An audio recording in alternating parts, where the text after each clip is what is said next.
অসভ্য ছেলে। আমি একটু বসতে গেছি, ঘাটে বসতে দিল না, নাকি মাংস নিয়ে বসাবে না। হ্যাঁ, সেটা একটা ঠিক কথাই। আমি এক খেয়ালে বসতে গেছি। ও, যেটা বলছিলাম, আজকে রাত্রেবেলার ডিনার হচ্ছে, এটা কি বলে, ড্রাই চিকেন চিলি 65 বা ওই ড্রাই চিলি চিকেন, মানে চিকেন 65 পিসগুলো আরও ছোটো হয়। চিকেন 65 নয়, এটা হচ্ছে ড্রাই চিলি চিকেন। এটা বানিয়েছে হচ্ছে আমার শাশুড়ি মা, এখন সবাইকে সার্ভ করছে। আমাকে এটার জন্য ফর্ক নিতে হবে। কেমন খেতে হয়েছে একটু খেয়ে বলি, দাঁড়াও।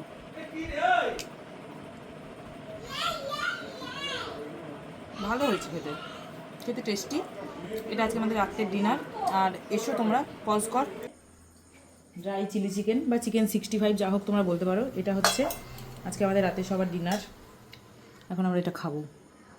খেতে বেশ ভালোই হয়েছে। আমি খাচ্ছি পেঁয়াজ।